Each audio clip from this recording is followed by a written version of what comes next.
नमस्कार, आप सभी का आपके अपने YouTube चैनल सुभी क्लासेस के ऑनलाइन प्लेटफॉर्म पर स्वागत, अभिनंदन।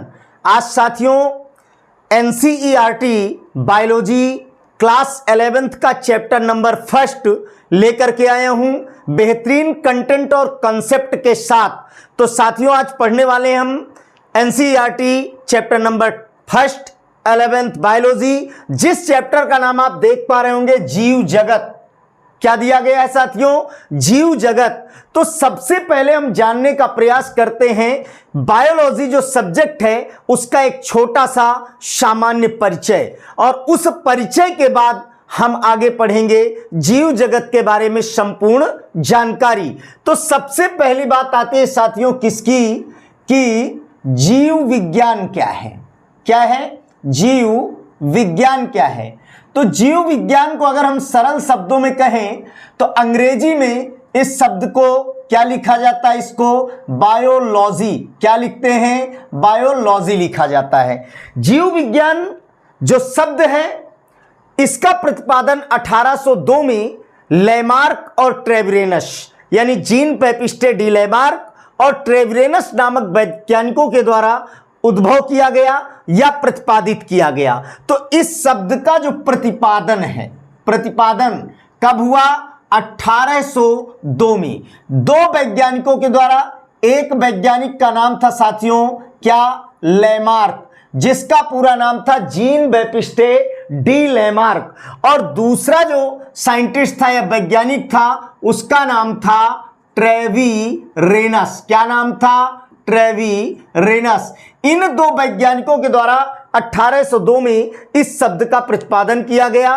और इसके अतिरिक्त जीव विज्ञान मीन्स समस्त संसार के जीवों का अध्ययन किया जाता है, चाहे वो वनस्पतियां हों, चाहे वो प्राणी हो यानी जंतु हों, या फिर यूं कह सकते हैं कि संसार के छोटे से बड़े या विशालकाय से अति सूक्ष्म प्राणियों का या जीवधारियों का अध्ययन हम जिसके अंतर्गत करते हैं उसे जीव विज्ञान कहते हैं। या कहते सम्मिलित रूप से वनस्पतियों व पादपों का अध्ययन एक ही क्रम में एक ही व्यवस्था में करते हैं उसे हम जीव विज्ञान कह सकते हैं, या संसार के समस्त जीवधारियों के अध्ययन को हम जीव विज्ञान कह सकते हैं। प्रश्न इस बात का बनता है कि जीव विज्ञान बायोलॉजी जो है 1802 में लेमार्क और ट्रेविरेनस ने प्रतिपादित किया, लेकिन संसार में कितनी जातियां हैं जीवों की, मीन्स जिसमें जंतु अलग हैं, वनस्पतियां अलग है साथियों। तो इनके अध्ययन को जो है सरल बनाने के लिए जीव विज्ञान को दो शाखाओं में बांटा गया। जीव विज्ञान को साथियों क्या किया गया? दो शाखाओं में बांटा गया। जीव विज्ञान को दो शाखाओं में बांटा गया। एक शाखा का नाम रखा गया क्या? जंतु विज्ञान। क्या रखा गया? जंतु विज्ञान, या यूं कह सकते हैं कि प्राणी विज्ञान रखा गया, एक शाखा का नाम। दूसरी शाखा की जो मैं बात करता हूं उसका नाम रखा गया वनस्पति विज्ञान। साथियों क्या रखा गया दोस्तों? वनस्पति विज्ञान। अब यहां पर प्रश्न यह बनता है कि इसमें इधर की बात करें तो सीधा यहां कह सकता हूं कि जंतु विज्ञान मीन्स में जीव विज्ञान की वह शाखा जिसके अंतर्गत हम संसार के समस्त जंतुओं का या प्राणियों का अध्ययन करते हैं उसे क्या कहा जाता है? जंतु विज्ञान कहा जाता है। मीन्स जंतु विज्ञान की वह शाखा है जिसके अंतर्गत हम संसार के समस्त प्राणियों का या जंतुओं का संपूर्ण अध्ययन करते हैं उसे क्या कहा जाता है साथियों? जंतु विज्ञान कहा जाता है। उसे जंतु विज्ञान कहते हैं। मीन्स क्या कहा जाएगा? जंतु विज्ञान यानी जूलॉजी। क्या कहेंगे? जूलॉजी। क्या कहा जाएगा? जूलॉजी कहा जाएगा। इधर की अगर हम बात करते हैं वनस्पति विज्ञान, तो विज्ञान की वह शाखा जिसके अंतर्गत हम संसार की समस्त वनस्पतियों का अध्ययन करते हैं या संपूर्ण वनस्पतियों के बारे में जानकारी प्राप्त करते हैं उसे क्या कहा जाता है? वनस्पति विज्ञान कहा जाता है, या फिर क्या कहते हैं? बोटेनी। क्या कहा जाता है? बोटेनी कहा जाता है। अब प्रश्न यह बनता है कि जंतु विज्ञान यानी फादर ऑफ जूलॉजी, जंतु विज्ञान का पितामह किसे कहा जाता है साथियों? पिता किसे कहा जाता है? तो अरस्तु को कहा जाता है। किसको कहा जाता है? अरस्तु को कहा जाता है, जिनको इंग्लिश में अगर लिखते हैं तो एरिस्टोटल बोलते हैं। क्या बोलते हैं? एरिस्टोटल बोलते हैं। अन्यथा हम सामान्य हिंदी में जब उच्चारण करते हैं इनके नाम का तो अरस्तु बोलते हैं। अरस्तु थे कौन? तो एक महान यूनानी दार्शनिक थे। अरस्तु कौन थे? एक महान यूनानी दार्शनिक थे जिन्होंने अपने जीवन काल में 100 से ज्यादा पुस्तकें लिखी हैं। तो अरस्तु को क्या कहा जाता है? जंतु विज्ञान का जनक कहा जाता है। जबकि अगर हम वनस्पति विज्ञान की बात करते हैं, बोटेनी की बात करते हैं, तो यहां पर बिल्कुल साथियों स्पष्ट है कि इसके पितामह कौन है? तो थियोफ्रास्टस। कौन है? थियोफ्रास्टस को वनस्पति विज्ञान का क्या कहा जाता है? पितामह कहा जाता है। ठीक है, इसको सरलता से 2 भाषाओं में बांट दिया गया और मैंने कहा कि अंग्रेजी में इसको क्या कहा जाता है? बायोलॉजी। अब प्रश्न यह बनता है कि बायोलॉजी किस भाषा का शब्द है? तो देखिए साथियों, बड़ी आसान सी बात है, कुछ अपवाद स्वरूप हम बात नहीं कर सकते हैं, अन्यथा जिस शब्द के अंत में लॉजी लगा हो वो ग्रीक भाषा का शब्द होता है। किस भाषा का शब्द होता है? ग्रीक भाषा का। तो यह शब्द आप बिल्कुल स्पष्ट कर लें, ग्रीक भाषा का शब्द है। लेकिन जिस भाषा की बात करें दूसरे की, जिसके अंत में कल्चर लगा हो, वो शब्द लैटिन भाषा का शब्द होता है। जैसे floriculture, olericulture, agriculture, moriculture, viticulture, जहां भी कल्चर लगा है वो साथियों शब्द लैटिन भाषा का शब्द होता है। लेकिन जहां लॉजी लगा है वो किसका होता है? ग्रीक भाषा का शब्द होता है। या यहां पर हम देखें जैसे एग्रीकल्चर में लॉजी यानी एग्रोनॉमी ग्रीक भाषा का है, तो यहां निसंकोच जूलॉजी एंड बॉटनी दोनों ग्रीक भाषा के शब्द हैं। ये साथियों बिल्कुल स्पष्ट है। अब प्रश्न यह बनता है कि इतनी बात तो हमें समझ में आ गई बड़े शांत शब्दों में, छोटे शब्दों में, लेकिन ये जो बायोलॉजी शब्द है जब इसकी हम बात करते हैं तो 2 शब्दों से मिलकर के बना है। कौन कौन से? एक तो बायोस, बायोस प्लस क्या जाएगा? लोगोस या लॉगस। तो यहां पर आ जाएगा क्या? जीव। क्या जाएगा? जीव, या लिख दूं जीवधारी, कोई फर्क नहीं पड़ता उससे। लॉगोस माने क्या होता है? अध्ययन। सीधा सीधा स्पष्ट हो गया कि विज्ञान की वह शाखा जिसके अंतर्गत हम संसार के समस्त जीवधारियों का अध्ययन करते हैं उसे बायोलॉजी कहा जाता है या जीव विज्ञान कहा जाता है। तो ये सामान्य छोटा सा परिचय आप देख पा रहे होंगे। अब उसके बाद मैं बात करता हूं कि कुछ शब्द हैं जो वैसे 11th में तो यूज नहीं किए गए बट आगे जब पढ़ेंगे तो उपयोग किया जाता है। मीन्स फ्लोरा और फाना 2 शब्द आते हैं, फ्लोरा और फाना। तो यहां पर मैं लिख देता हूं क्या? फ्लोरा, फ्लोरा, और इधर मैं लिख देता हूं क्या? फाना। ठीक है, अब आप इससे यह समझ सकते हैं कि वनस्पतियों के समूह को फ्लोरा और जंतुओं के समूह को फौना के नाम से जाना जाता है। विशेष ध्यान देंगे जो कॉम्पिटिटिव एग्जाम के विद्यार्थी हैं, मैंने लिखा है फ्लोरा और फाना। तो जंतुओं के समूह को फाना और उसके अलावा वनस्पतियों के समूह को फ्लोरा कहा जाता है। अब प्रश्न हमारे सामने आता है कि जो जीव जगत है अर्थात किंगडम, जगत, किनका? जीवों का संसार। हम जीवों के संसार के बारे में अध्ययन करते हैं क्योंकि साथियों यह बड़ा अद्भुत संसार है, रंग बिरंगा संसार है। अनेक प्रकार के पशु, पक्षी, वनस्पतियां बहुत से हमारे इर्द गिर्द हैं जिनकी संख्या बहुत ज्यादा है, जिनको वैज्ञानिक अब तक ज्ञात कर चुके हैं काफी, 17 से 18 लाख और इससे ज्यादा। लेकिन बहुत ऐसे जिनके बारे में अभी हमको ज्ञात नहीं है या ज्ञान नहीं है। सबसे पहला प्रश्न बनता है कि यहां पर जीव शब्द है, तो जीव किसे कहते हैं? ये सबसे पहली बात अपने सामने आएगी।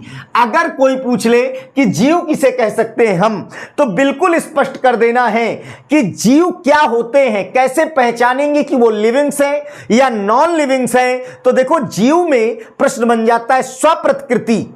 सबसे पहला स्वप्रतिकृति, विकासशील, स्वनियमनकारी पारस्परिक तंत्र है जो बाह्य उद्दीपनों के प्रति क्रिया प्रदर्शित करते हैं, बस उन्हें हम जीव कहते हैं। क्या मैंने बोला? जीव। तो सबसे पहला आया स्वप्रतिकृति, स्वप्रतिकृति। उसके अलावा कौमा मैंने कहा विकासशील। क्या कहा? विकासशील। और उसके अलावा तथा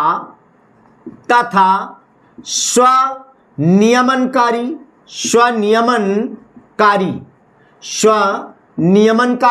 उसके अलावा मैंने क्या कहा कि स्वनियमनकारी पारस्परिक तंत्र है। स्वनियमनकारी पारस्परिक क्या है भाई? तंत्र है। ठीक है, पारस्परिक तंत्र है। और इतना ही नहीं, जो बाह्य उद्दीपनों के प्रतिक्रिया प्रदर्शित करते हैं और जो बाह्य उद्दीपनों के प्रति क्या करते हैं? क्या करते हैं? क्रिया प्रदर्शित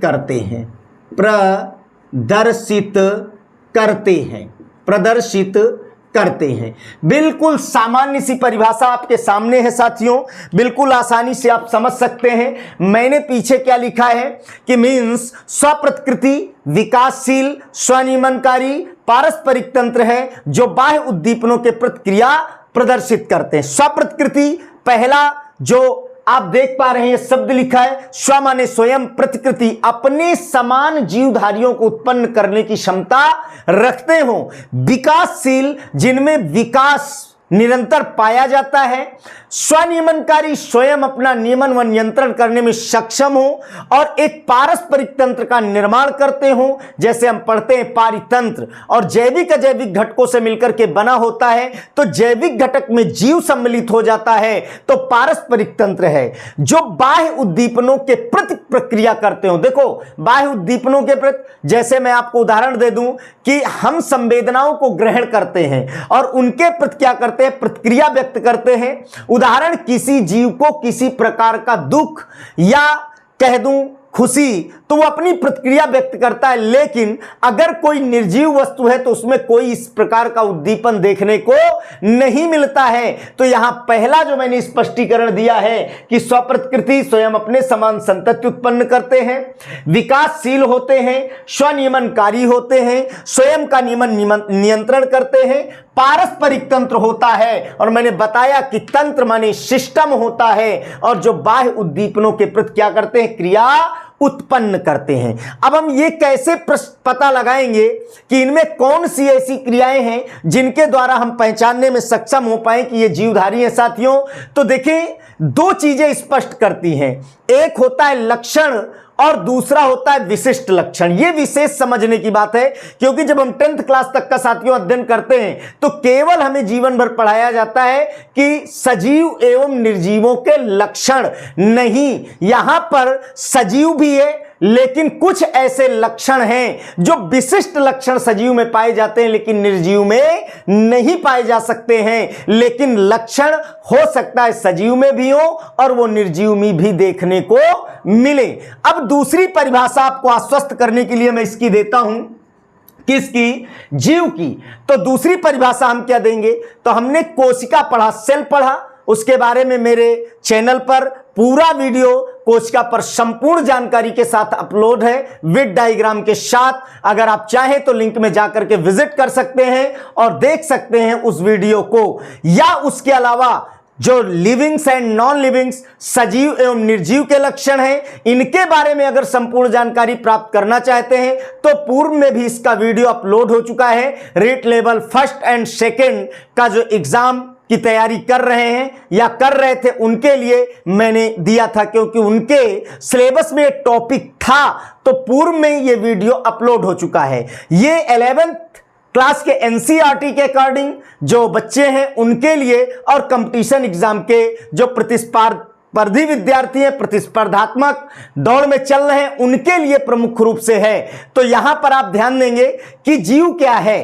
तो जीव के बारे में बताया, लेकिन सभी जो जीवधारी हैं वो किससे बने हैं? तो एक ही प्रश्न आता है, सेल यानी कोशिका से बने हैं। और जब हमसे पूछा जाता है कि कोशिका, तो किसी भी जीवधारी के शरीर की संरचनात्मक क्रियात्मक मूलभूत इकाई कोशिका कहलाती है। तो एक या एक से अधिक कोशिकाओं का बना संगठन, क्या? एक या एक से अधिक कोशिकाओं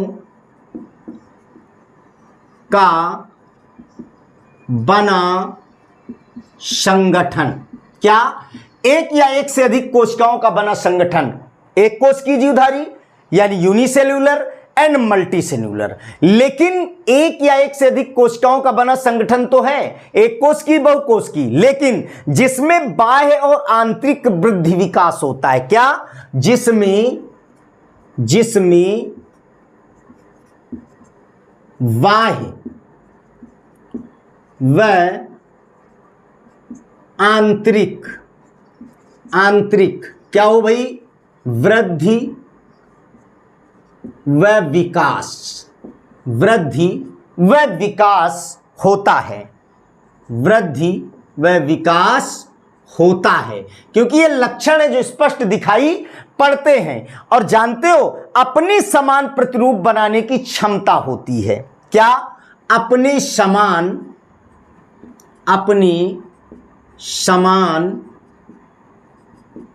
प्रतिरूप बनाने की क्या होती है भाई? क्षमता होती है। क्या होती है? क्षमता होती है। बिल्कुल स्पष्ट है। उपरोक्त परिभाषा देख सकते हैं, या इसमें एक या एक से अधिक कोशिकाओं का बना संगठन। तो मैंने पहले ही बता दिया है, जब कोशिका पढ़ेंगे तो मल्टी सेल्यूलर, यूनिसेल्यूलर, एक कोश की या बहुकोश की। उसके अलावा एक या एक से अधिक कोशिकाओं का बना संगठन जिसमें बाह्य व आंतरिक वृद्धि व विकास पाया जाता है, स्पष्ट है। उसके बाद अपने समान प्रतिरूप, तो यहां पर लिखा है स्वप्रतिकृति और यहां पर लिखा है विकासशीलता। ठीक है, स्वनियमनकारी। तो इस तरह से अपने समान प्रतिरूप यानी संतत उत्पन्न करने की क्षमता रखते हैं, उसे क्या कहा जाता है? जीव कहा जाता है। अब प्रश्न इस बात का बनता है कि ये जीव हैं, जीव की ये विशेषताएं हैं, बट उसके बाद मीन्स जो सजीव हैं पृथ्वी पर कैसे हैं? तो पृथ्वी पर वे जीव जिनमें जीवन पाया जाता है और महत्वपूर्ण क्रियाएं करते हैं। यह भी एक प्रश्न है कि जीव या सजीव। तो पृथ्वी पर वे जीव, या कह दे वे ऐसे कारक जिनमें जीवन पाया जाता है और वो महत्वपूर्ण क्रियाएं करते हैं। तो मीन्स जैसे श्वसन, प्रजनन, पाचन, वृद्धि आदि ऐसी क्रियाओं के द्वारा वो अपने विशिष्ट लक्षणों को प्रकट करते हैं, और उन विशिष्ट लक्षणों के आधार पर हम उनको सजीव और निर्जीव में बांटते हैं साथियों। तो कहने का तात्पर्य मेरे यह है दोस्तों कि मैंने केवल आज इंट्रोडक्शन दिया है, केवल आज परिचय दिया है आपको। अब सजीवों के प्रमुख लक्षण मैंने बता दिया है, पूर्व में मैंने इस पर चैनल पर वीडियो अपलोड कर रखा है और मैं पुनः पुनरावृत्ति कर दूंगा। ठीक है, तो आज यहीं तक साथियों, आज इतना ही लेकर के केवल इंट्रोडक्शन या परिचय बेहतरीन तरीके से, और अगले वीडियो में पार्ट सेकंड में आपको मिलेगा क्या? सजीवों के प्रमुख लक्षण और उन लक्षणों के बारे में विशेषताएं और पहचान, साथ में लक्षण और विशिष्ट लक्षण। तो साथियों सभी लोगों को नमस्कार, धन्यवाद। पुनः मिलते हैं पार्ट नंबर 2 जीव जगत का लेकर के। जय हिंद, जय भारत।